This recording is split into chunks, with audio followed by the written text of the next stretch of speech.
दोस्तों स्वागत है आपका इनसाइट नॉलेज की एक और नई वीडियो में। दोस्तों आज की इस वीडियो में हम दो बेहद ही रोचक खबरों के बारे में बात करने वाले हैं। जहां हमारी पहली खबर संयुक्त राष्ट्र में हुए एक वोटिंग से जुड़ी हुई है, जिसके दौरान भारत ने रूस को एक बार नहीं बल्कि 2 बार झटका दिया और अचानक से पश्चिमी देशों के समर्थन में उतर आया। वहीं पर हमारी दूसरी खबर एक ऐसे हथियार को लेकर है जिसमें भारत एक ऐसी तकनीक जोड़ने वाला है जिसकी बदौलत भारत रूस और पाकिस्तान के खिलाफ किसी भी युद्ध में काफी अच्छी बढ़त हासिल कर सकता है। तो चलिए इन दोनों ही खबरों को विस्तार से समझते हैं। दोस्तों यूक्रेन युद्ध में अगर अभी तक रूस को कुछ सबसे बड़ा फायदा मिला है तो वह यह है कि रूस ने यूक्रेन के 15% हिस्से या फिर 4 राज्यों को अपने संवैधानिक तरीके से रेफरेंडम कराकर रूस में शामिल कर लिया। भले ही पूरी दुनिया इसे गैर कानूनी और अवैध करार दे रही हो, लेकिन रूस अब अपने संविधान के हिसाब से इन राज्यों को अपना हिस्सा मान चुका है। हालांकि सभी पश्चिमी देश और यूक्रेन एक साथ मिलकर रूस के द्वारा कराए गए इस रेफरेंडम को गैर कानूनी करार दे रहे हैं और उसके खिलाफ संयुक्त राष्ट्र में अपना मोर्चा खोल चुके हैं। वहीं पर इसी के तहत और रूस के द्वारा किए गए इस रेफरेंडम की निंदा करने के लिए एक प्रस्ताव लाया गया था, लेकिन रूस ने इसके ऊपर सवाल खड़े कर दिए। रूस ने कहा कि अगर एक निंदा प्रस्ताव पारित करना ही है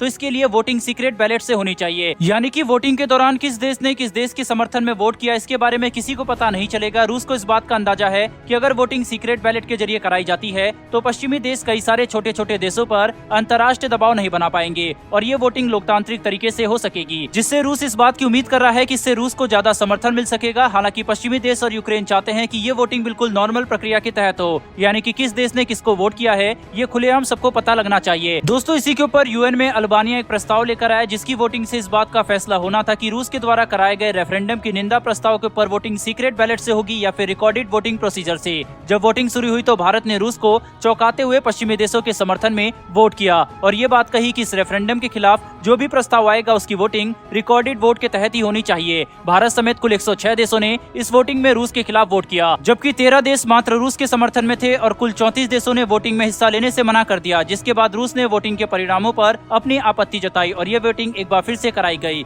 जिसमें दूसरी बार भी भारत ने खुलेआम रूस के खिलाफ अपना वोट दिया और अपनी बात को दोहराया, जबकि कुल 3 देशों ने इस बार रूस के समर्थन में जाने का फैसला किया, यानी कि अपने पिछले वोट को बदल दिया। दूसरी बार हुई वोटिंग में कुल 104 देश रूस के खिलाफ थे, जबकि 34 देशों ने एक बार फिर से वोटिंग में हिस्सा लेने से मना कर दिया और कुल 16 देशों ने रूस का समर्थन किया। हालांकि अब यह प्रस्ताव पारित हो चुका है और अब रूस के रेफरेंडम के खिलाफ निंदा प्रस्ताव में जो वोटिंग होगी वो रिकॉर्डेड वोटिंग प्रोसीजर के तहत ही कराई जाएगी। हालांकि इस बात से मना नहीं किया जा सकता कि रूस के द्वारा उठाई गई आपत्तियां भी सच है, क्योंकि कई पश्चिमी देश और अमेरिका छोटे देशों के वोट को बदलने के लिए अपने अंतर्राष्ट्रीय प्रभाव का इस्तेमाल करते हैं। हालांकि अब ये देखना काफी ज्यादा रोचक होगा कि रूस के रेफरेंडम के खिलाफ लाए जाने वाले प्रस्ताव का क्या नतीजा होता है और तब भारत किसके समर्थन में वोट करेगा। बहरहाल बढ़ते हमारी दूसरी खबर की तरफ। तो दोस्तों भारत ने अब इस बात का फैसला ले लिया है कि हम हमारे पास मौजूद 2000 MP2 इन्फेंट्री फाइटिंग व्हीकल्स को अपग्रेड करेंगे और इनके अपग्रेड में केवल भारतीय उपकरणों का ही इस्तेमाल किया जाएगा, जिन्हें भारतीय प्राइवेट कंपनी की सहायता से मिलकर विकसित किया गया है। दोस्तों BMP-2 IFV ने यूक्रेन युद्ध के दौरान पश्चिमी देशों द्वारा सप्लाई किए गए एंटी टैंक गाइडेड मिसाइल के खिलाफ काफी अच्छा प्रदर्शन किया और ये बात साबित की कि BMP जैसे प्लेटफॉर्म युद्ध में काफी कारगर साबित हो सकते हैं।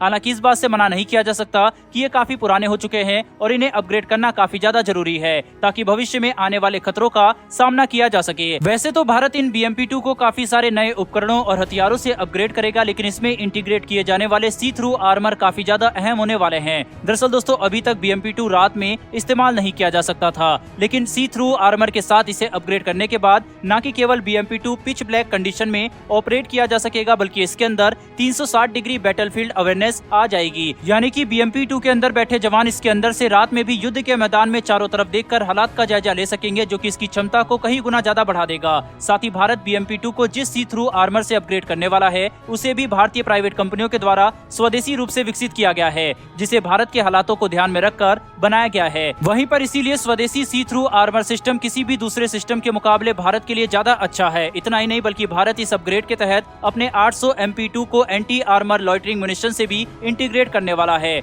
जिसके तहत भारत के BMP-2 लॉइटरिंग मुनिशन से लैस हो जाएंगे और इसका इस्तेमाल दुश्मन के heavily armoured forward post armoured vehicles और यहाँ तक कि इन्फेंट्री पर भी हमला करने के लिए किया जा सकता है, जिससे दुश्मन को काफी भारी नुकसान पहुंचाया जा सकता है। दोस्तों कुल मिलाकर देखा जाए तो भारत यूक्रेन युद्ध से सीख लेते हुए अपने हथियारों को लगातार अपग्रेड कर रहा है, जिससे भारत को भविष्य में काफी ज्यादा फायदा होने वाला है। इस पर आपकी क्या राय है कमेंट बॉक्स में लिखकर जरूर बताएगा। फिर मिलेंगे डिफेंस और वर्ल्ड अफेयर से जुड़ी ऐसी एक नई वीडियो के साथ। धन्यवाद। जय हिंद।